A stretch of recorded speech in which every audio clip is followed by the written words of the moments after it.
नमस्कार, मैं हूं शशि रंजन और आपका बहुत बहुत स्वागत है जनता प्रेस कॉन्फ्रेंस में।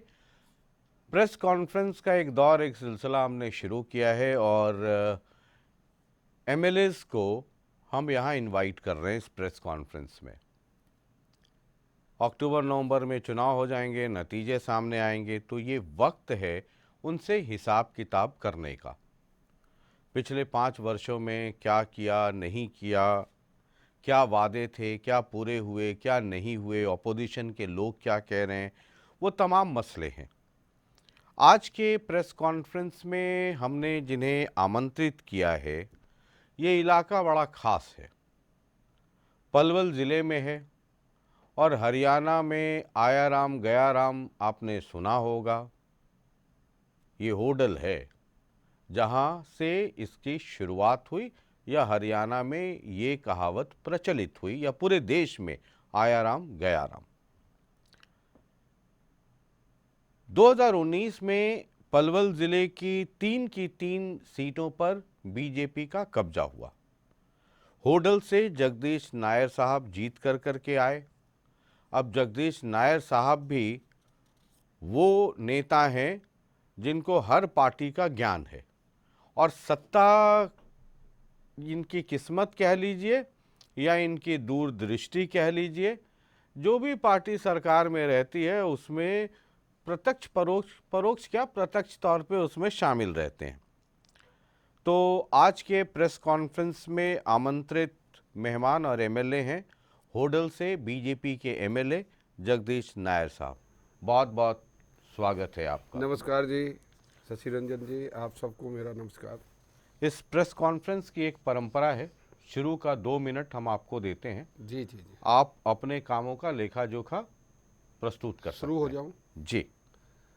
मैं सबसे पहले भारतीय जनता पार्टी ने जो विकास किया होडल विधानसभा क्षेत्र के अंदर, आप चल के देखिए होडल का कॉलेज, हम भी उस कॉलेज में पढ़े थे। आज उसकी बिल्डिंग हमने 3 मंजिला बना दी। आप चल के देखिए होडल का हॉस्पिटल, होडल का हॉस्पिटल हरियाणा में सबसे टॉप हॉस्पिटलों में उसको रिगार्ड मिला है। आप चल के देखिए होडल की सती माता सरोवर, होडल का गंदे पानी की निकासी, होडल में 100 करोड़ रुपए से बनने वाली सड़कें। आप हसनपुर का रेस्ट हाउस देखिए, हसनपुर की हॉस्पिटल्स देखिए, आप हसनपुर का बस अड्डा देखिए, ये सारे हमारे टाइम में बने। आप हसनपुर का यमुना नदी का पुल देखिए, आप मेडिकल कॉलेज जो हम लेकर आए ज़िले में वो देखिए, हमने महिलाओं के लिए कॉलेज बनाया। आप बेंडोली में वो देखिए, रामगढ़ में हमने स्टेडियम बनाया वो देखिए। आज 100 करोड़ रुपए की लागत से जो सड़कों का जाल हमने बिछाया, नई सड़कें भी बनाई, पुरानी सड़कें भी बनाई, लगभग 100 करोड़ रुपए, आज भी 27 करोड़ रुपए की लागत से मैं शिलान्यास करके आया, अभी वहीं से आ रहा हूँ। आज इतना अभूतपूर्व विकास माननीय मनोहर लाल खट्टर जी, माननीय नायब सिंह सैनी जी और हमारे आदरणीय कृष्णपाल जी, इन सबके सहयोग से जो मेरे विधानसभा क्षेत्र होडल में विकास कार्य हुआ, वाजिब हुआ। हमने कच्चे रास्तों को, जो सड़कें थी, उनको भी बनाने का काम किया। हमने जल जीवन के तहत पाइपलाइन देकर घर पानी पहुंचाने का काम किया। हमने बिजली की तारें बदलने का काम किया। हमने फ्री राशन बांटने के लिए, हमने आयुष्मान कार्ड के द्वारा फ्री इलाज कराने का काम किया। हम रोजगार के क्षेत्र में भी बढ़े। हमारी सरकार ने गरीबों के हित के लिए जो कार्य किया वो आज तक कभी नहीं किया। इतनी चौपालें बनाई गई पंचायत डिपार्टमेंट के थ्रू। मैंने हर गांव में हर बिरादरी की चौपाल बनाने का काम किया। आज कोई गांव ऐसा नहीं है जिस गांव में खेत खलियान हर बिरादरी की चौपाल ना हो। हमने हर बिरादरी को मान सम्मान देकर उनके काम करने का भरोसा दिखाया। और बहुत बहुत शुक्रिया जगदीश नायर जी। आपने अपनी बात रखी। अब मैं आमंत्रित कर रहा हूं सवालों के लिए, तो हमारे समाचार संपादक हैं वरुण जी, वो पहला सवाल आपसे करना चाहते हैं। नायर साहब नमस्कार। ये आप कह रहे हैं कि जो हसनपुर यमुना पर जो पुल है, लेकिन अभी तक तो इसका इंतज़ार ही चल रहा है और बहुत लंबा इंतज़ार हो गया, इधर से काम शुरू हुआ नहीं, कई बार घोषणा हो गई। मतलब ये तो बहुत पुरानी मांग है, तो ये कब नहीं, तक लेकिन पुरानी तो थी। मैं भी भूख हड़ताल पर बैठा था इसके लिए। हम्म। जब कांग्रेस का सत्ता थी तो मैं खुद भूख हड़ताल पर बैठा था, और उन दिनों में हमें कोई भूख हड़ताल पर उठाने के लिए भी नहीं आया था, आश्वासन देने के लिए भी नहीं आया था। लेकिन मेरे अंदर से एक बात आई थी जब मैं स्पीच कर रहा था कि एक दिन देशभक्तों की सरकार आएगी और ये पुल बनेगा। तो तुरंत बीजेपी की सरकार आई, भगवान की कृपा से। माननीय मनोहर लाल खट्टर जी मेरे निवास पर आए थे और मुझे ये सारी जनता के सामने कहा कि मैं आज हसनपुर के पुल की सौगात आपको दे के जा रहा हूँ। आज ठीक है, बड़ा प्रोजेक्ट है, कहीं ज़मीनी मसले होते हैं, कहीं कोई दिक्कत होती है, यमुना नदी है, कहीं कोई कुएं में दिक्कत आ रही है, तो वो मैं मानता हूँ काम धीमी गति से चल रहा है, लेकिन आधा काम कंप्लीट हो गया, 60% काम हो चुका है। हरियाणा की तरफ से तो बड़ा ही हरियाणा की तरफ से ज़मीनी जो दिक्कत आ रही है उसको भी सुलझा लिया गया है, वो भी सुलझ जाएगा और जल्दी हरियाणा की तरफ से सुलझा लिया गया है या सुलझ जाएगा? सुलझा लिया गया है जी। अच्छा, वो सुलझा लिया गया है। मतलब जमीनी दिक्कत थी हाँ। किसानों के साथ, वो सुलझ गई है और उसको अब ठीक आपको कर कब तक लगता है कि ये पुल मतलब इधर लोग देख लेंगे, जिसके लिए आपको हड़ताल करनी पड़ी, मुख्यमंत्री को 2-2 3-3 बार घोषणा करनी पड़ी, वो दिखेगा कब कि उस पे से वाहन निकल जाए? आप इस पुल को 2025 में वाहन निकलते दिखाई हम आपको देंगे। जनवरी 2025 में आपको ये दिखने लगेगा कि आवागमन मतलब 2025 तक आप अपने जुलूस के साथ उस पे हाँ जाएंगे? हाँ साहब, मैं अब भी आपको गया पता था। है ना, फिर मैं- पब्लिक नेता का भी जुलूस निकाल देती हाँ है। हाँ, मैं वहाँ खुद अब भी गया हूँ, हाँ। पब्लिक लेके गया हूँ और बाद में भी जाऊँगा। अच्छा, ठीक है। जितेंद्र अगला सवाल करना चाहते हैं। नायर जी, मेरा आपसे सवाल ये है कि आपके कंस्टिट्यूएंसी में एक बस स्टैंड का निर्माण हो रहा था और अभी तक जो है वो पेंडिंग पड़ा हुआ है, वो काम पूरा नहीं हो पाया। तो क्या इस बार विधानसभा चुनाव होने से पहले वो पूरा हो जाएगा या अभी भी आपके कंस्टिट्यूएंसी के लोगों को इंतजार करना पड़ेगा आप इसके लिए? कौन से, आप हसनपुर बस स्टैंड की बात कर रहे हैं या होडल बस स्टैंड की? होडल बस स्टैंड की बात कर रहा हूँ मैं। होडल बस स्टैंड का जो मामला था, वेयर हाउस की ज़मीन का मामला है। हम उसे बड़ी चीप लोकेशन पर लाना चाहते हैं, जीटी रोड पर, ऑन जीटी रोड पर। जी। मेरी खुद की प्लानिंग है कि भाई ये बस अड्डा जीटी रोड पर आए और शहर के लोगों ने मांग की है। वहाँ थोड़ा ज़मीनी जो है ना दिक्कत हमको आ रही है। मेरा अभी भी कल मैं चंडीगढ़ था, मेरी उमा शंकर जी से बात हुई। उन्होंने कहा कि भाई अब फाइल पांडुरंगन जी के पास है, आपको 1 घंटा बैठना पड़े चाहे फाइल को निकलवा के लेके आओ। फिर मैंने ये तय किया कि मैं सोमवार को पांडुरंगन जी के पास बैठ के उस फाइल को निकलवाऊंगा और वो ज़मीनी जो मैटर है, यानी दोनों पार्टियां, ट्रांसपोर्ट अपनी ज़मीन को उन्हें देगा और वेयर हाउस अपनी ज़मीन को, तबादला है, दोनों का तबादला हो जाएगा। नज़दीक है मामला। मतलब कब तक उम्मीद करें? मेरी उम्मीद तो मैं तो ये कहूँगा कि इस अगस्त के महीने में हो जाएगा। मतलब जो काम पिछले इतने वर्षों से नहीं हुआ, नहीं, 5 साल हो गए, मतलब जी, आपको आए हुए, जी, सिर्फ इस टेन्योर की बात करें तो 5 साल हो गए सर। नहीं सर, पहले उसमें बड़ा अंतर था। पहले इस फाइल पर ध्यान नहीं दिया जा रहा था। मैंने इसको, माननीय मुख्यमंत्री मनोहर लाल जी जब गए, लोगों की प्लानिंग, कोई तो कहता था बुलवाना बनाओ, कोई कहता था पुराना ही रहने दीजिए। मैंने लोगों से बातचीत की कि भाई ये बस अड्डा सबसे अच्छा गौड़ौता चौक लोकेशन है, ऑन जीटी रोड है, आने वाले भविष्य के लिए ये अच्छी रहेगी। इस वजह से भी इसमें देरी हुई थी, साइट को लोग बार बार चेंज करते रहे थे। फिर हमने वहाँ जाके माननीय मुख्यमंत्री जी के सामने लोगों के हाथ खड़े कराए कि भाई आज बता दो किस साइट को चाहते हो। लोगों ने गौड़ौता चौक को चुना, वेयर हाउस को चुना। वेयर हाउस की ज़मीन को बदलने में थोड़ा सा टाइम लग गया। अब मुझे उम्मीद है कि नज़दीक है मामला बदल जाएगी। चलिए, रक्षित अगला सवाल करना चाहते हैं। विधायक जी, होडल शहर में महाराजा अग्रसेन पार्क बनाने की घोषणा 8 साल पहले पूर्व मुख्यमंत्री ने की थी, आज तक उस पर कोई काम नहीं हुआ। माननीय मुख्यमंत्री जी ने ये घोषणा की थी, मुझे भी इसका संज्ञान है, लेकिन ये बस स्टैंड के विवाद, बस स्टैंड वाली ज़मीन का जो तबादला नहीं हुआ, इस वजह से अग्रसेन चौक नहीं बन पाया। कारण था, हमने अग्रसेन चौक बनाना था जहाँ से बस स्टैंड हटेगा। बस स्टैंड की 6 एकड़ ज़मीन है, वहाँ बस स्टैंड, जो पुराना बस स्टैंड है हमारा आज की डेट में, वो 6 एकड़ ज़मीन खाली हो जाएगी और वो ज़मीन हम जो है ना बस स्टैंड आ जाएगा वेयर हाउस वाली ज़मीन पर, और हम उस पुरानी ज़मीन पर अपना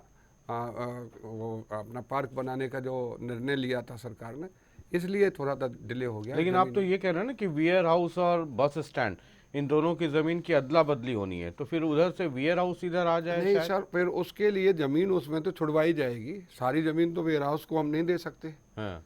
वेयर हाउस को हम 2 एकड़ लेंगे तो वहाँ 6 एकड़ ज़मीन है, जब तबादला हो जाएगा तो बाकी ट्रांसपोर्ट की जो ज़मीन बचेगी उसको सरकार म्यूनसिपलिटी को अपना देगी। वो बेशकीमती ज़मीन है जिसमें बस अड्डा बनाने जा रहे हैं, और जहाँ ट्रांसपोर्ट की ज़मीन है उसकी कीमत कम है, तो ये कीमत का लगा के इस ज़मीन का जो है ना वहाँ फैसला ले लिया जाएगा कि भाई 2 एकड़ में हमने बस स्टैंड बनाना है और बाकी ज़मीन में हमने पार्क बनाना है। चलिए ठीक है। सही सचिन अगला सवाल करना चाहते हैं। जगदीश नायर जी, नेताओं को लेकर अक्सर ये कहा जाता है कि चुनाव से पहले बहुत बड़े बड़े वादे होते हैं, लेकिन चुनाव जीतने के बाद कोई मुड़कर नहीं देखता या फिर उन वादों को पूरा नहीं करता। कुछ ऐसी ही शिकायतें आपके हलके से जो वहाँ की जनता है वो भी कर रही हैं।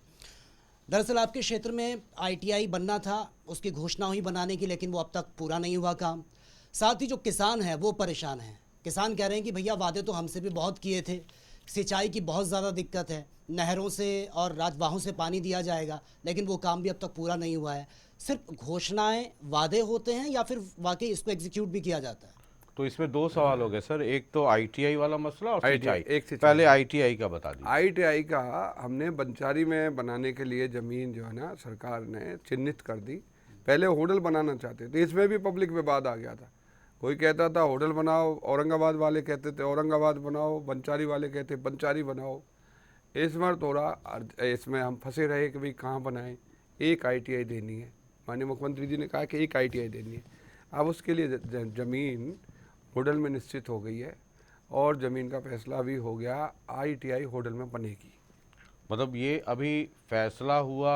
हाँ, ये ज़मीन का फैसला, ज़मीन दे दी, ITI के लिए ज़मीन को निर्धारित कर दिया कि भाई अब यहाँ बननी चाहिए। मतलब प्रशासन भी फंसा पड़ा था। चिन्हित कर दी। चिन्हित हुई है, हाँ, कागजी चिन्हित हुई। कार्रवाई अभी होनी बाकी है। नहीं, हाँ, कागजी कार्रवाई मान के चलो। वो ज़मीन जब उनको दे दी कि भाई ITI यहाँ बनेगी, वो उनके लिए रिजर्व कर दी। ये पिछले दिनों में आई थी बात मेरे सामने, प्रशासन ने मुझे बताया था कि हमने ज़मीन को ITI के लिए रिजर्व कर दिया।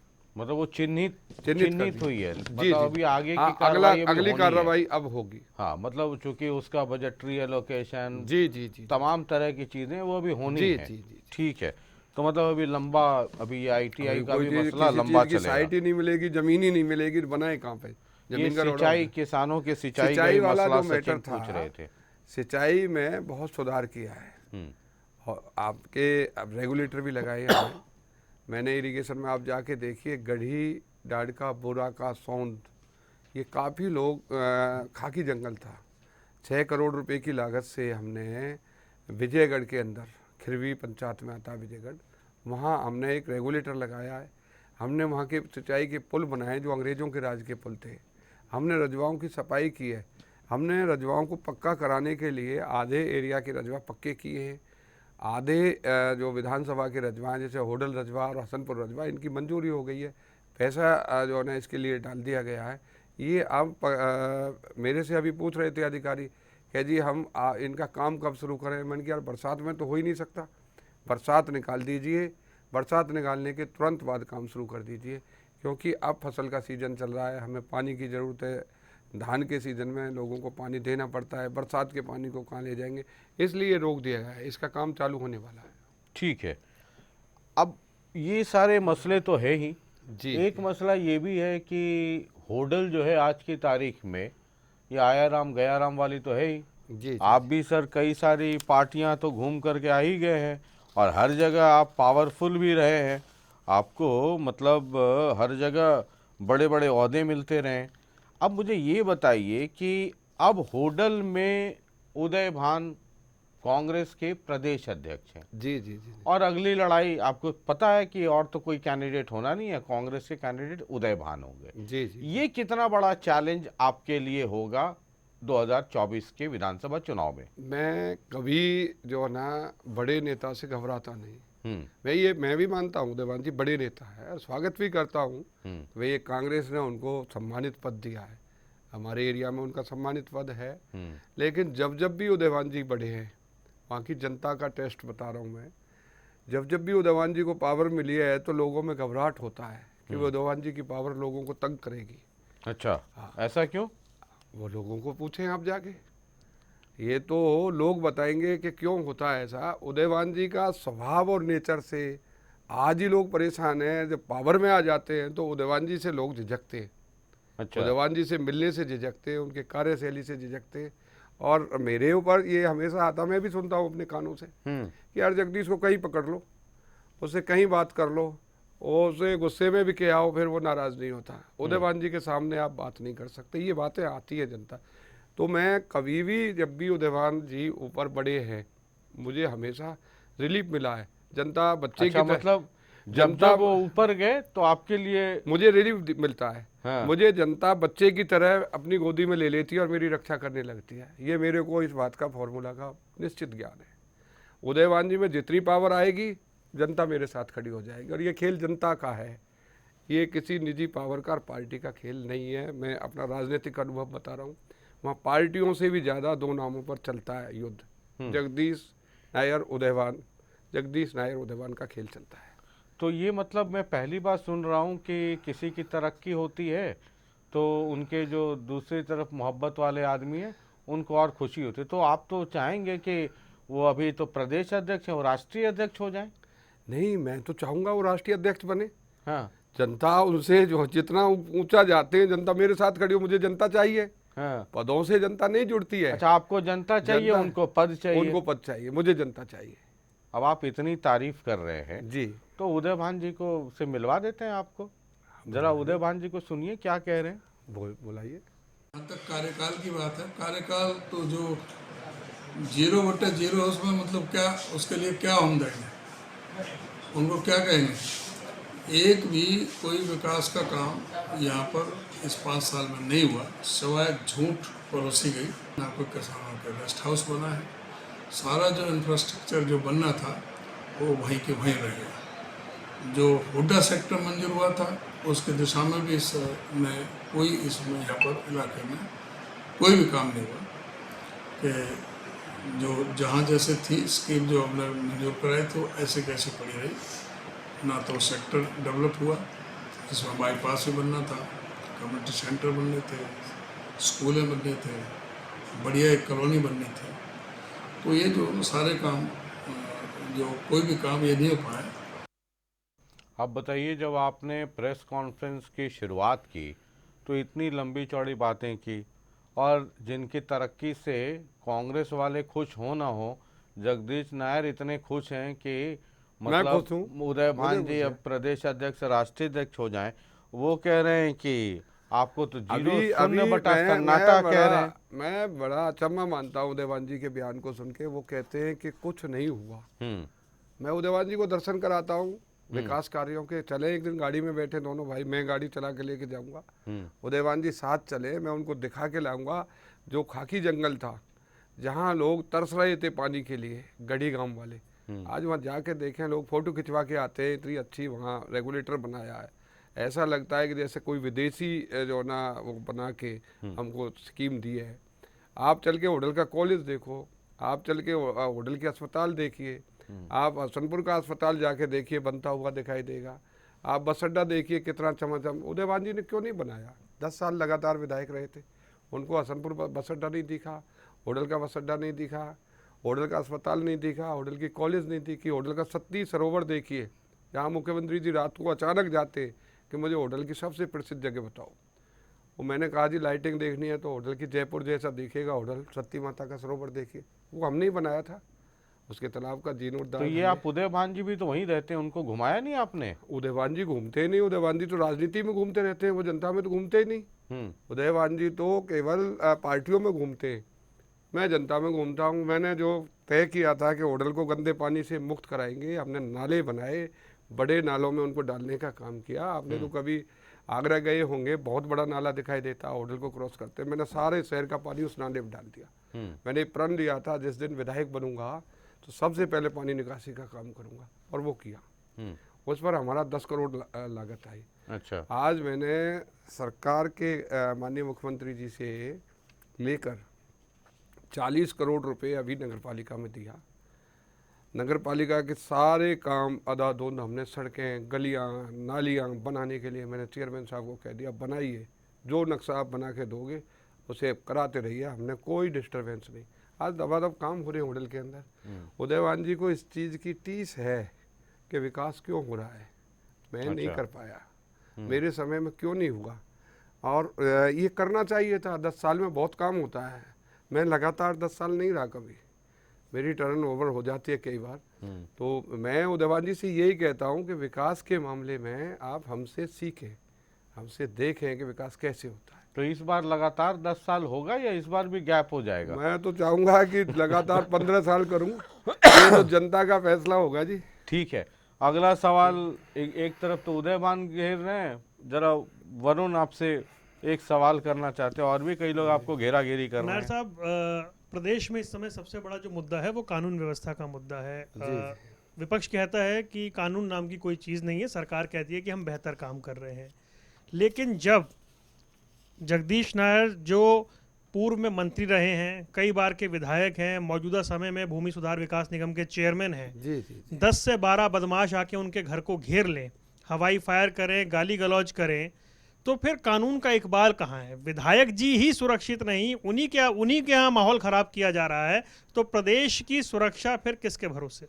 देखिए, मैं ये मानता हूँ, ठीक है मेरे घर पर हमला हुआ था, लेकिन हमारी पुलिस ने उन्हें तुरंत पकड़ा, पकड़ने के बाद उनको सख्त सज़ा भी दी, वहाँ पिटाई भी की, और उसके बाद उनको जेल भी भेजा गया। उसके बाद मैं सुरक्षित हूँ, मुझे कोई गनमैनों की भी ज़रूरत नहीं रहती, मैं बगैर गनमैन के जाता हूँ, आज भी क्षेत्र में कई बार न्यू चला जाता हूँ। ऐसा ठीक है, कोई दारू पी के आ गया, किसी के मूड में आ गया कि आज भाई विधायक को गाली देनी है, ये भी जो है ना राजनीतिक जो है ना षड्यंत्र था।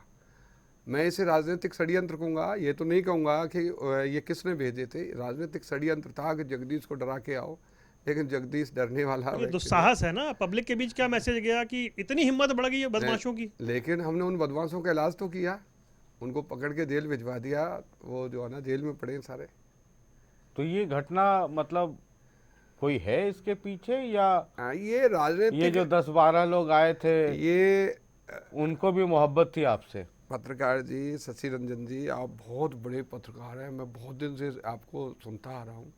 ये सारी राजनीतिक घटनाएं होती हैं। कौन था इसके पीछे? इसके पीछे कोई ना कोई होता ही है, मतलब कोई तो आ होगा, जाएगा। आपको पता तो, मैं अरे धीरे आपको पता तो हो धीरे गया होगा। मैं आज आरोप लगाऊंगा तो जनता बुरा मानेगी, लेकिन मैं इशारा चाहूंगा, ही कर दीजिए। मैं चाहूंगा मेरा चाहने वाला ही होगा कोई। हाँ, मेरा जो मुझे रात दिन जो सबसे ज्यादा मोहब्बत कौन करता है होटल में आपसे? उदयवान जी करते हैं मेरे से अच्छा, सबसे उदयभान जी करते वो हैं। मेरे मरने की जीने की सारी खबर रखते हैं। अच्छा। भाई जगदीश को क्या हो रहा है, उनको ज्यादा चिंता रहती है, बाकी और को किसी को चिंता नहीं रहती। तो कोई ना कोई शुभचिंतक ही आपके यहाँ उनको हाँ, भेजा होगा, और उदयभान जी आपसे खूब मेरी मोहब्बत करते हैं। मेरी खैर खबर लेने के लिए भेजा होगा कोई। अच्छा, 10-12 लोग की रात में देख करके आओ कि विधायक जी सुरक्षित है कि नहीं, सुरक्षित हैं कि नहीं है, तो वो देखने गए थे। ठीक ठीक है, जितेंद्र जी हैं, वो आपसे सवाल करना चाहते हैं। जगदीश जी, आपसे एक और सवाल है कि जो ब्रज 84 परिक्रमा का जो मार्ग है वो भी आपके यहाँ से ही होकर गुजरता है, और उस रास्ते की अगर बात करें तो हमेशा जो है वो जर्जर स्थिति में ही रहता है, जबकि उस मार्ग से लगभग हजारों की संख्या में देश विदेश के श्रद्धालु हैं वो गुजरते हैं, करोड़ों की संख्या में। और उस मार्ग की अगर बात करें तो वहाँ पर स्थिति आज भी खराब है और पहले भी खराब थी। तो ये स्थिति जर्जर वाली कब तक जो है रहेगी, या कब तक सरकार उसको ठीक कर पाएगी? उसके लिए सरकार ने बजाते बजट भी जो है वो आवंटन किया हुआ है, फिर भी कोई सुधार नहीं हो रहा है। जितेंद्र जी, मैं मानता हूँ आपकी बात सत्य है, मैं भी दुखी हुआ था, और मैं विधानसभा में इस बात पर भड़क भी पड़ा था कि आप भगवान को नहीं मानोगे तो भगवान आपको जो है ना सजा दे देगा। मैंने ये बात कही थी विधानसभा में, लेकिन तुरंत माननीय मुख्यमंत्री जी ने 14 करोड़ 83 लाख रुपए 84 लाख रुपए मंजूर किया। आज ब्रिज परिक्रमा बिल्कुल सही हो गई है। उस पैसे का कहीं थोड़ा बहुत काम रह रहा है, मैं मानता हूँ, एक थोड़ा सा छोटा सा टुकड़ा रह रहा है, वो टुकड़ा भी बन जाएगा। सारी परिक्रमा हमारी बिल्कुल धनाधन है, ठीक है, कहीं हमारी परिक्रमा में कोई रुकावट नहीं है। तो जल्दी ठीक करवा लीजिए सर। हाँ, तो आपने कहा ना कि भगवान नाराज हो जाएंगे, ये लोकसभा में नाराज हो गए, 10 से 5 हो गए, विधानसभा तक पूरी प्रक्रिया मतलब ठीक नहीं करवाई, तो पता नहीं 40 से फिर 4 हो जाएं। 4 का आपका पुराना इतिहास है बीजेपी का हरियाणा में। आप कल हसनपुर में पता कर लीजिए, उस पर कल काम चालू हो रहा है। एक बंदे ने आके कह दिया ये जगह मेरी है सड़क पे, और उसमें ही वो विलम्ब हो गया। मैं गया, मैंने कहा भाई ऐसा क्या है, ये 50 साल पुरानी सड़क है, ऐसा कैसे कह सकता है। ये छोटी बातों पर ये टुकड़ा रुका पड़ा है। मैंने कल उनको कहा है कि भाई इसको चालू कर दो, कल चालू हो जाएगा। बीजेपी सभी तीर्थ क्षेत्रों की, सभी इस तरह के मार्गों के ऊपर खासा ध्यान देती है, लेकिन इतने दिनों से कैसे मतलब जो है ये रूट आखिर अधूरा रहा? देखो, कोरोना की स्थिति भी आई थी, पैसे का बजट का भी जो ना चक्कर पड़ गया था। सबसे पहले जब सड़कों का बजट अलर्ट हुआ, पैसा मंजूर किया गया, तो मैंने ब्रिज परिक्रमा के लिए कराया गया। सबसे पहली किस्त मुझे मिली थी कि भाई ब्रिज 84 कोस की परिक्रमा के लिए ना पैसा दे दिया जाए। ये बार बार इसको विधानसभा में उठाते। कोरोना काल की वजह से ये काम विलम्ब हुए थे। आप मानते हैं 2-2.5 साल तो हमारा सारा समय सरकार का कोरोना में गया था। उसके बावजूद भी हमने पैसे का, माननीय मुख्यमंत्री मनोहर लाल जी की मैं दूरदर्शी सोच कहूँगा, पैसे को उन्होंने इंतजाम करके फिर भी सड़कों का आज जाल बिछा दिया। आज हरियाणा की सड़कें चमाचम हैं। खासकर आप होडल की सड़कें देखिए। आज जिन सड़कों पर काम नहीं चालू हुए थे उन पर मैं आज 14 सड़कों पर काम चालू करके आया हूँ। मेरे 14 प्रोग्राम आज हुए हैं। अच्छा, मैं आपको सुन रहा हूँ, आप जब शुरू में 2 मिनट जब बोल रहे थे, अपना लेखा जोखा पेश कर रहे थे, तो हमने ये कर दिया, वो कर दिया। जी जी अब आपसे यमुना नदी पुल के बारे में पूछा, आपने कहा हाँ जी थोड़ी सी गति धीमी है, जी जी हो जाएगा। फिर होडल बस स्टैंड पूछा तो आपने कहा हाँ जी उसमें भी अभी दिक्कत है, वो भी हो जाएगा। उसके बाद अग्रसेन पार्क पूछा, वो भी हो जाएगा। ITI हो जाएगा, सिंचाई हो जाएगी, मतलब वो भी सुविधा हो जाएगी। तो ये जितने हमारे साथी पूछ रहे हैं वो सब के सब आप कह रहे हैं कि हाँ हो जाएगा, हो जाएगा। परिक्रमा ये भी हो जाएगा, नहीं होगी तो परिक्रमा सब सब सब होगी वाले स्कीम में है।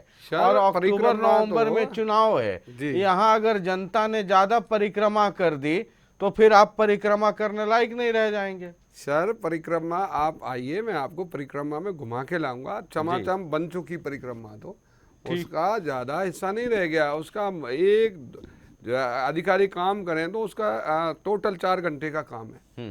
वो ब्लॉक्स बिछाए जाते हैं, वो बिछाने हैं और उसके बाद सारा काम वो कंप्लीट जल्दी करवा दीजिए सर। हो गया जी। आपने खुद ही कहा था विधानसभा में कि भगवान नाराज हो जाएंगे, वो सर, आपने किया नहीं, ब्रिज भगवान परिक्रमा- नाराज हुए, ब्रिज- 10 से 5 पे ले आए। अब पूरा नहीं हुआ तो 40 से 4 पे आ जाएंगे। हमारे भगवान, हमारे आराध्य श्री कृष्ण भगवान जी हमसे खुश हैं, हम ब्रिजवासी हैं। हाँ। और हमारी ब्रिज 84 कोस की परिक्रमा पूरी हो ज्यादा गई। रास लीला हुआ तो फिर दिक्कत हो जाएगी। नहीं, वो तो प्रभु की कृपा है। अच्छा, आप इतने हल्के तो है नहीं सर। मैं आपको देख रहा था चौधरी बंसीलाल में, ओम प्रकाश चौटाला सरकार में मंत्री रहे, बीजेपी की सरकार आई तो भूमि सुधार विकास निगम में चेयरमैन हो गए। तो जगदीश नायर देखने में तो बड़े सीधे साधे, सौम्य, मुस्कुराते हुए, बहुत आहिस्ते आहिस्ते सर, आप बोलते लोगों की हैं, कृपा। लेकिन पावरफुल तो आप रहे हैं। सर, इसका कारण है जो पावर होती है, माननीय मुख्यमंत्री होते हैं, जो मुख्यमंत्री जियों ने मेरे अंदर कुछ देखा, मेरी काबिलियत देखी, मेरा काम करने का जज्बा देखा। तो इसका फायदा तो होडल को मिलना चाहिए था मैंने ना? दिया सर। मैंने अभी बताया आपको कि होडल का कॉलेज मैंने ही बनाया, होडल का हॉस्पिटल मैंने ही बनाया, हसनपुर का हॉस्पिटल मैंने ही बनाया। ये बहुत पुराने कोड थे, लोग सोचते थे कि अब नहीं होगा। मैंने अंग्रेजों के राज के पुल तोड़कर बनाए। मैंने महाग्रामों के तहत उनमें 10-10 करोड़ रुपए देकर सीवरेज लाइन बिछवाई, पानी की लाइनें बिछवाई। होडल खारा पानी पीता था। मैं जब विधायक बना तो होडल के लोग खारा पानी पीते थे। मैं बांस से लाके बंसीलाल जी वाली गवर्नमेंट में 5 करोड़ की योजना बनाई, होडल को मीठा पानी दिया। उदयवान जी पाइपलाइन नहीं बिछा सके थे, आज पता कर लेना, मैंने ही पाइपलाइन का दोबारा से उद्घाटन किया है, 5 करोड़ की पाइपलाइन बिछाने का, कि होडल शहर में पाइपलाइन के थ्रू पानी दिया जाना चाहिए। हमने किया है। मैं जब भी पावर में आया मैंने बहुत कुछ किया है। सड़कें सारी मैंने बनाई, मैं शब्द गलत है, सड़कें हमारी सरकार ने बनाई। जब भी हम आए नई सड़कों का हमने जाल बिछाया।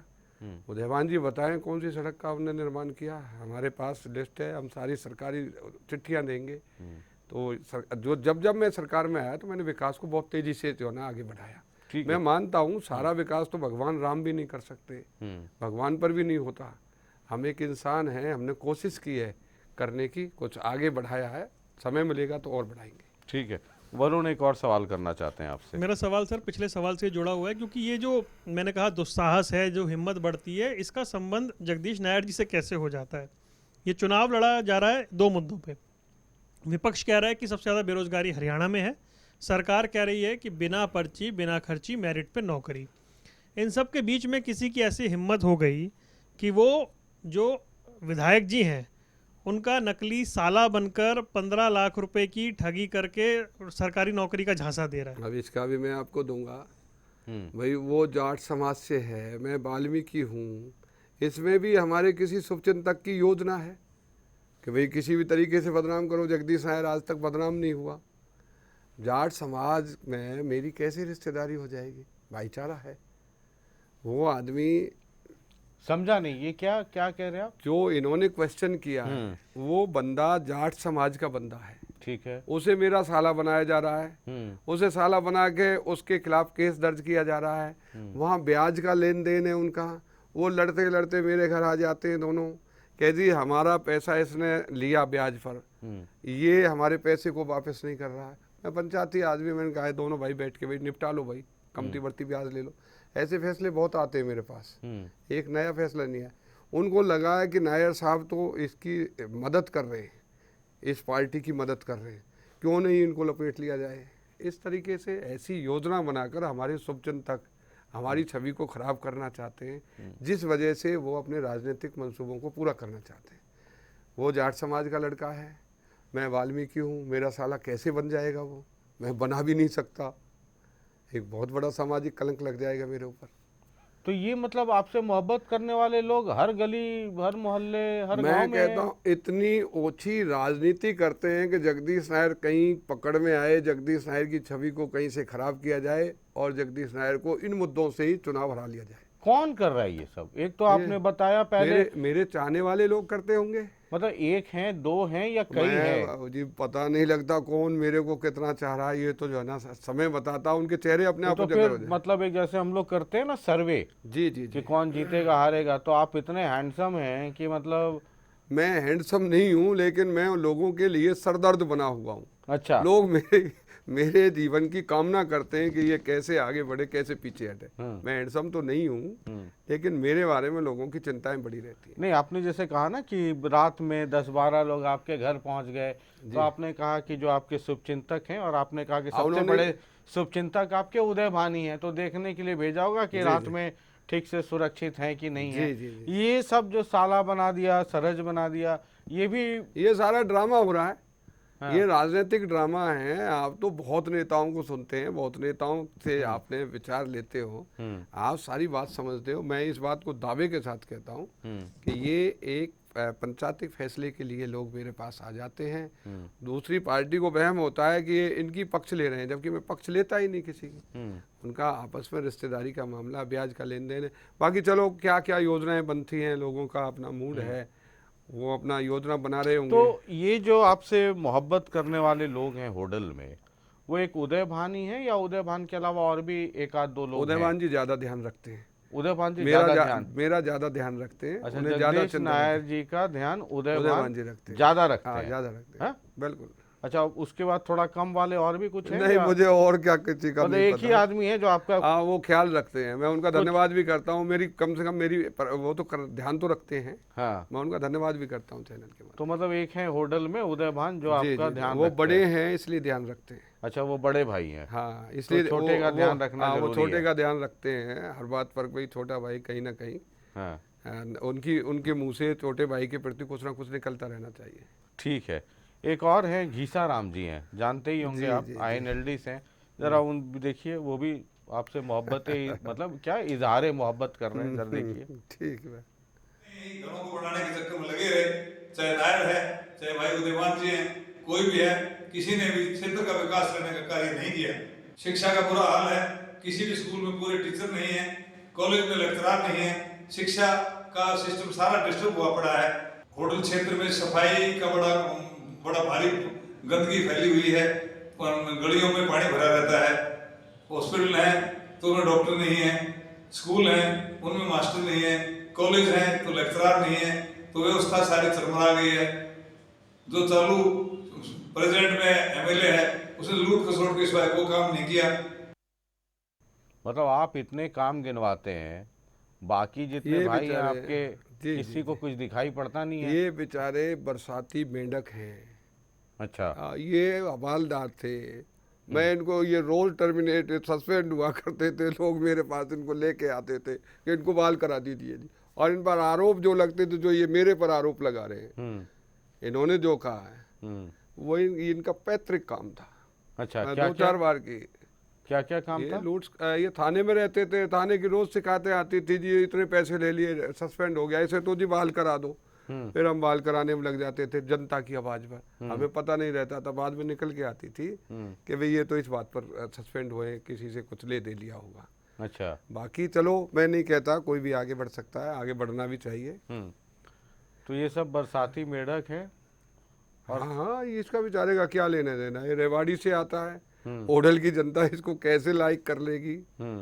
ये बेचारा हवालदार रहा है, ये सपने देख रहा है कि मैं एमएलए बन जाऊं। कौन एमएलए बनने दे, मेंबर भी नहीं बनने देगी कोई। अच्छा, ये स्थिति है इनकी। हाँ हाँ साहब, मेंबर की वोट भी डल जाए, वो भी थोड़ी। चलिए ठीक है, सचिन अगला सवाल करना चाहते हैं। जगदीश नायर जी, मेरा सवाल अब चुनाव को लेकर है, क्योंकि विकास के काम का रिपोर्ट कार्ड तो आपने रख दिया कि इतने काम अभी पेंडिंग पड़े हैं, वो होने हैं, इतने हमने किए हैं। चुनाव को लेकर है, 2019 में विधानसभा चुनाव हुए, पलवल की तीनों सीटों पर बीजेपी ने जीत हासिल करी। उसके बाद लोकसभा के चुनाव हुए, रिजल्ट सामने आया, अनएक्सपेक्टेड था। अब 2 से ढाई महीने हार्डली बचे हैं, असेंबली इलेक्शन होने हैं। क्या आपको लग रहा है, क्या आपका स्पेकुलेशन है लोकसभा के परिणामों को ध्यान में रखते हुए, क्या एक्सपेक्टेशन है, ग्राफ बढ़ेगा या घटेगा, तैयारियां कैसी चल रही हैं? देखिए, जो हरियाणा का मिजाज है, आज हरियाणा में आपने नई नई घोषणाएं देखी हैं। माननीय मुख्यमंत्री जी ने पिछली कैबिनेट में HKRN को लगभग ये मान के चलो रेगुलर कर दिया। एक जनता में खुशी की लहर आई है, हर घर में से कर्मचारी लगा, 1,32,000 ऐसे लोग जिनको फ़ायदा हुआ है। किसान के खाते में 2,000 डालने के लिए उन्होंने कहा है कि 2 एकड़ से कम भूमि वाला व्यक्ति है तो उनके 2,000 रुपये उनके खाते में डाल दिया जाए। बिजली के सरचार्ज माफ़ किए जा रहे हैं। बिजली का जो ना सिस्टम था जो पहला, वो सारा बदल दिया गया। विकास अभूतपूर्व हुआ है। तो ये हरियाणा की जनता हमेशा जो काम करता है उसके साथ लगती है, काम करने वाले को ये जनता लाइक करती है। आने वाला जो समय है वो भारतीय जनता पार्टी का समय है। तीसरी बार भारतीय जनता पार्टी सरकार बनाएगी। मनोहर लाल जी कैसा काम कर रहे थे 9.5 साल? मनोहर लाल जी बहुत ईमानदार, नेक, अच्छी नियत वाले व्यक्ति थे। ऐसा व्यक्तित्व मिलने वाला नहीं है। काम कैसा कर रहे थे? काम बहुत अच्छा था उनका, लेकिन जनता की बाद में समझ में बाद में आता है। 10 साल बाद आप देखना मनोहर लाल जी को जनता याद करेगी। ये आपकी पार्टी के लोग को समझ में नहीं आ रहा था?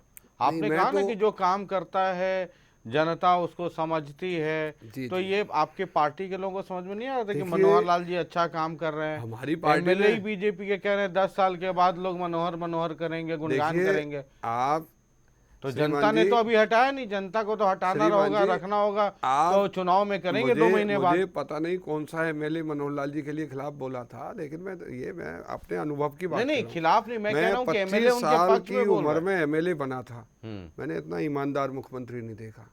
और जिस काम को उन्होंने यस कर लिया उसे करने का पूरा इरादा रखते थे। मनोहर लाल जी में ये थी, मैं मानता हूँ, वो टाइम कम देते थे और वो बहुत बिजी रहते थे। वो हरियाणा के बारे में सोचते थे, उनका अपना कोई काम नहीं था। इसलिए लोग उनको थोड़ा सा ये कहते थे कि भाई ये तो मिलते नहीं, ये तो जो उनकी अपनी धुन थी। उन्होंने कितना बड़ा सिस्टम चेंज किया, आज ऑनलाइन सिस्टम कर दिया। आज सारी जनता घर बैठे अपनी पेंशन बनवा सकती है, घर बैठे अपने जो भी फार्म हैं डाल सकते हैं, अपना लाभ उठा सकते हैं, चाहे वो आयुष्मान का लाभ हो, चाहे वो अपना कन्यादान स्कीम का लाभ हो, चाहे वो मकान बनाने की बात हो। कहीं भी डायरेक्ट पैसा आज प्रार्थी के पास जाता है। पहला नहीं था ये सिस्टम, पहले चक्कर काटते थे। उन्होंने बहुत सिस्टम को बदला।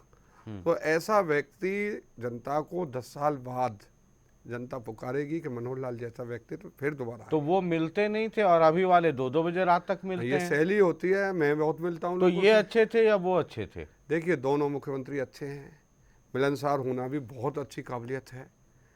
मिलनसार होना, मैं अपना एक अनुभव की बात बता के जा रहा हूँ।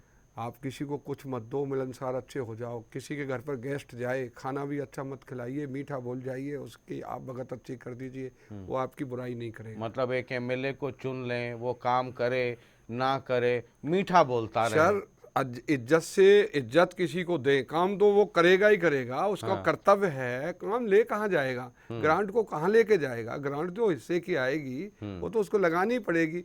लेकिन ग्रांट देने के साथ साथ वो गरम मिजाज में बोले, लोगों को धमकाना चालू कर दे, लोगों से मिलना बंद कर दे तो लोग नफरत कर जाते हैं। आज सैनी साहब लोगों से मिल रहे हैं, पैसा भी दे रहे हैं, तो लोग सैनी साहब को भी लाइक करते हैं। लेकिन मनोहर लाल जी का मिशन था कि मुझे हरियाणा में बदलाव लाना है, और वो बदलाव करके गए।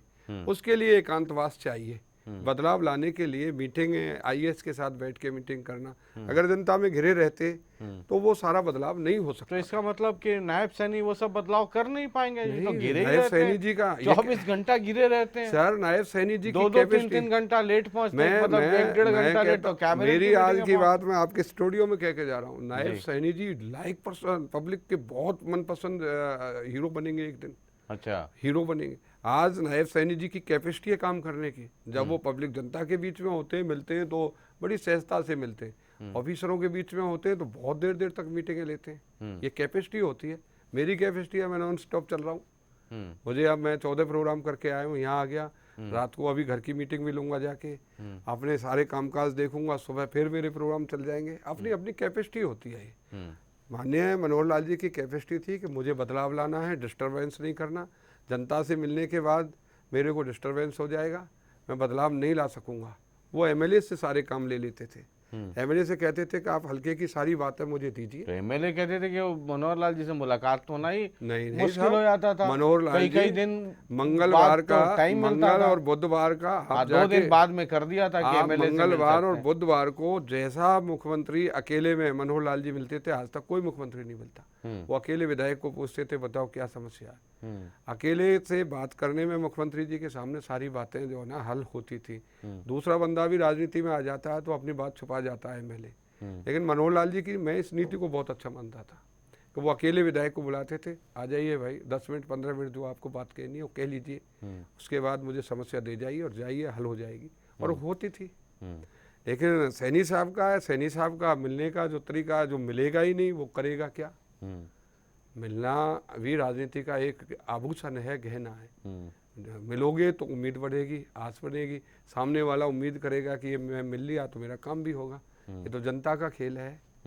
मतलब जो नहीं मिला उसका भी वाह वाह, जो मिल रहा है उसका भी सर, वाह मैंने वाह। काम के मामले में वाह किया है। जनता में घिरे रह जाओगे, मैं 96 में जनता में घिरा रहा था। हाँ। मैं 96 में मिनिस्टर एमएलए बना, 97 98 में शायद मिनिस्टर बना था। मैं जनता में घिरा रहा, काम कम हुए, और मैंने अब कैपेसिटी बढ़ाई कि मैं जनता का ये शेड्यूल बनाऊंगा, जनता से भी मिलूंगा 3 दिन, और 3 दिन मैं ग्रांट और ये माननीय मुख्यमंत्री और सरकार से मिलकर काम करूंगा। ठीक है, वरुण एक आखिरी सवाल करना चाहते हैं। नायर साहब, ये आप हरियाणा विकास पार्टी में रहे, फिर इंडियन नेशनल लोकदल में रहे, जननायक जनता पार्टी में गए, भारतीय जनता पार्टी में आए, मतलब परिक्रमा लगभग हो गई है। कांग्रेस में स्पेस है नहीं। अब तो आम आदमी पार्टी या बलराज कुंडू की ऐसी पार्टियां बची हैं। बीजेपी में मन लग गया है या फिर इसके फिर मन के बदलने की कोई संभावना है? ये चीज तो मैं कभी पार्टी चेंज नहीं की मैंने। हमेशा जनता जनार्दन ने जो फैसला लिया मैंने वो माना। मतलब क्या फैसला लिया कि अब इस पार्टी में चले जाओ? नहीं, मेरी अब बात उस पार्टी में चले जाओ? मैं वो बताऊंगा। मैं ना तो बंसीलाल जी को छोड़ के भगा था, बंसीलाल जी की पार्टी खत्म हो गई थी, ना मैं चौटाला साहब को छोड़ के भगा था। चौटाला साहब की पार्टी दोनों घर में परिवार में विघन हो गया था। मतलब आप जिस पार्टी में जाते हैं उसको खत्म कर देते हैं? नहीं, मैं खत्म नहीं करता, जनता खत्म करती है। चौटाला साहब के परिवार में विघन हुआ तो लोगों में एक आवाज आई कि भाई हमने एमएलए राज का चाहिए। जनता ने फैसला ले लिया कि बीजेपी के साथ रहना है। जेजेपी भी तो गया। हाँ, नहीं, बीजेपी के साथ रहना है। मैं बीजेपी के साथ आ गया। जनता का फैसला था, मेरा फैसला नहीं। मतलब ये नहीं, एक चीज बताइए ना, मतलब आप जिस पार्टी में गए उसकी लंका लगा दी आपने? नहीं, उसको मैंने नहीं खत्म ही कर दिया। अब आप बीजेपी में हैं, अब तो बीजेपी वालों को चिंता हो रही होगी कि जगदीश नायर जी को ले लिया है। आप कह रहे हैं, मैं नहीं कह रहा। हाँ। अचानक पार्टियों पर कहर बरस जाता है। चौटाला साहब के घर में कहर बरस गया। हाँ। हमें नहीं पता था कि भाई परिवार में दिक्कत आ जाएगी। राजनीतिक आदमी या राजनीतिक सोच के व्यक्ति या जनता कल क्या हो किसको पता नहीं। बीजेपी में जैसा आपका ट्रैक रिकॉर्ड है, मुझे कहीं आपकी वजह से बीजेपी पे ना कहर बरस जाए। मैं इतना बड़ा जो है जोशी नहीं हूँ। अरे आपने मतलब आईएनएलडी खत्म कर दी, बंसीलाल मैं कौन खत्म करने वाला होता हूँ। मैं तो ये कह रहा था बंसीलाल जी वाली पार्टी खत्म हो गई थी, तब वहां से हम लोग अपनी पार्टी, राजनीतिक आदमी राजनीति करेगा। ये मैं अनुभव के साथ कह रहा हूँ। जब उसे राजनीतिक स्टैंड नहीं मिलेगा तो कहाँ जाएगा। तो अपने दायरे के हिसाब से राजनीतिक स्टैंड ढूंढना पड़ता है। आज बीजेपी राजनीतिक स्टैंड है हमारा। बीजेपी के माध्यम से हम लोगों को सेवाएं दे रहे हैं और सेवा करने का अभी हमारा और आगे बहुत इरादा। और बीजेपी सबसे अच्छी पार्टी मुझे जितनी भी मैंने देखा सबसे। भाई जो आप बंसीलाल जी के साथ गए तब बंसीलाल जी भी बहुत अच्छे थे। जब ये- चौटाला जी मैं प्रेस मानता हूँ क्लिपिंग देख रहा था बंसीलाल मैं, जी चौटाला जी दोनों अच्छे थे। दोनों अच्छे थे। मैं बुराई नहीं अब इसमें करता। मनोहर लाल जी मोदी जी भी अच्छे हैं। मोदी अब चुनाव आ रहा है मैं कभी तो किसी ये नेता पार्टी को बचेगी कि जाएगी, हाँ। खत्म होगी? नहीं, खत्म क्यों होगी? पार्टी तो बुलंदियों पर छुएगी। अब मतलब ये आप वो जाते हैं तो खत्म करके आते नहीं, हैं। मैं क्यों खत्म करता हूँ? मैंने ये क्वेश्चन नहीं किया, तो आप कर रहे हो। हाँ। मैं तो ये कहता हूँ कि भाई बीजेपी ने जो किया है ये आगे देश आगे तक नहीं भूलेगा। आगे इस देश को बीजेपी की बहुत सख्त जरूरत है। जो बदलाव बीजेपी कर गई, आप हाईवे देखिए, आप इनका विकास देखिए, आप रेल कॉरिडोर देखिए, आप पुल बनते देखिए। हमने कभी नहीं देखा अपने जीवन में। मतलब आप पार्टी छोड़ के नहीं जाते हैं? मैं तो सरकार जो अच्छा काम करती है, आप सरकार के साथ रहते नहीं, हैं? मैं सरकार के साथ आप मेरी बात को सुनिए। मैं क्या कहना चाह रहा हूँ, जो सरकार लोगों के हितार्थ की सरकार है, हाँ। मैं कभी नहीं बदला। लोगों ने मुझे वहाँ के समय और समय ने और लोगों ने मुझे वहाँ खड़ा कर दिया। तो लोगों की सेवा। अभी लोगों का क्या है रुझान? बीजेपी अच्छा, बीजेपी। मतलब अभी बीजेपी यही रहना है अभी? मैं भगने वाला नहीं। है तो उदयवान जी से पूछो, वो कहाँ रहेंगे। उदयवान जी आयालाल गयालाल के वहाँ से पैदाश हैं। हाँ। आयालाल गयालाल जी के वहाँ से पैदाश है। उदयवान जी ने कई पार्टियां अपने उसमें चेंज कर ली, तो वो चौटाला साहब के साथ आ गए थे। मैं भी उस टाइम चौटाला साहब के साथ था। मैंने वो समय भी देखा था कि मैं भी था और उदयवान जी भी थे। ये तो समय उनको देखना है। मैं तो जिस पार्टी को चुन लेता हूँ उसके साथ रहता हूँ जब तक वो पार्टी रहती है। अब पार्टी चली जाए तो पार्टी चली जाए, ये क्या करेंगे? घर में आग लग जाएगी तो क्या करेंगे? कोई नया घर तो बनाना ही पड़ेगा। चलिए, बहुत शुक्रिया जगदीश नायर जी, बातचीत के लिए बहुत शुक्रिया और प्रेस कॉन्फ्रेंस में आने के लिए धन्यवाद। बहुत शुक्रिया। बैठिए। Thank you. तो बैठ जाइए। तो जगदीश नायर साहब हैं। अब ये होडल की कहानी है। बहुत ही इनोसेंट हैं, बहुत ही भावुक हैं, बहुत ही हंसमुख मिजाज के व्यक्ति हैं।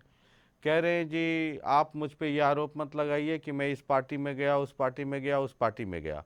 अब पार्टी वाले उस घर में ही आग लग जाए तो मैं भी उसी में रहूं या अपना कोई तंबू बम्बू अलग लगाऊं? तो नायर साहब जहां जा रहे हैं, अब ये इनके कदम हैं या क्या हैं, जहां गए वो ख़त्म हो गया।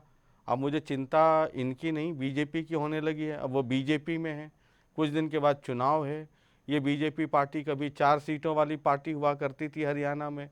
अब नायर साहब से मिलने के बाद तो मुझे चिंता हो गई है कि बीजेपी भी ठीक रहेगी कि नहीं रहेगी। बाकी अपना क्या है, जहां लड्डू बटेगा वहीं चलेंगे। बहुत शुक्रिया, नमस्कार। लगातार देखते रहिए जनता टीवी और प्रेस कॉन्फ्रेंस का ये दौर अभी जारी रहेगा। बहुत शुक्रिया, नमस्कार।